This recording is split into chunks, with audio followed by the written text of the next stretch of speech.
ਅੱਛਾ, ਹੁਣ ਜ਼ਿਆਦਾ ਕੀ ਮਸਲਾ ਚੱਲ ਰਿਹਾ ਹੈ? ਜ਼ਿਆਦਾ ਜੇ ਗਲੇ ਦਾ ਛਿਕਾਅ ਹੋ ਰਿਹਾ ਹੈ ਹੂੰ। ਤੇ ਨੱਕ ਖੁਸ਼ਕ ਹੋ ਜਾਂਦਾ ਹੈ ਜੀ। ਨੱਕ ਖੁਸ਼ਕ ਹੋ ਜਾਂਦਾ? ਹਾਂਜੀ, ਉਹਦੀ ਪ੍ਰੋਬਲਮ ਬਹੁਤ ਜ਼ਿਆਦਾ ਹੈ। ਬਹੁਤ ਜ਼ਿਆਦਾ, ਹਾਂਜੀ, ਠੀਕ। ਬਹੁਤ ਜ਼ਿਆਦਾ ਹੈ। ਗਲੇ ਦਾ ਛਿਕਾਅ ਜਿਸ ਟਾਈਮ ਹੁੰਦਾ ਹੈ, ਨੱਕ ਖੁਸ਼ਕ ਹੁੰਦਾ ਹੈ ਨਾ ਜੀ, ਉਸ ਟਾਈਮ ਬਹੁਤ ਪ੍ਰੋਬਲਮ ਹੁੰਦੀ ਹੈ। ਵੈਸੇ ਠੀਕ। ਬਾਕੀ ਮਾਸ਼ਾਅੱਲਾ ਪਹਿਲੇ ਨਾਲੋਂ ਬਹੁਤ ਬਿਹਤਰ ਕਿਹੜੀ ਕਿਹੜੀ ਚੀਜ਼ਾਂ 'ਚ ਕੀ ਕੀ ਫਰਕ ਵੇਖਿਆ ਤੁਸੀਂ?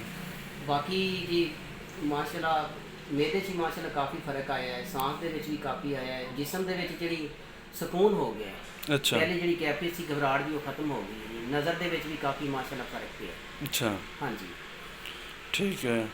ਜਿਹੜਾ ਦਿਲ ਡੁੱਬਦਾ ਸੀ, ਬੇਚੈਨੀ, ਸੁਸਤੀ, ਕੰਮ ਕਰਨ ਨੂੰ ਦਿਲ ਨਹੀਂ ਕਰਨਾ, ਲੇਟੇ ਰਹਿਣਾ ਜੀ, ਉਹ ਬਿਲਕੁਲ ਸਹੀ ਹੋ ਗਿਆ ਮਾਸ਼ਾਅੱਲਾ। ਅੱਛਾ। ਬਹੁਤ ਹੀ ਉਹਦੇ ਨੂੰ ਤੇ ਬਹੁਤ ਜ਼ਿਆਦਾ ਫਰਕ ਪਿਆ ਹੈ।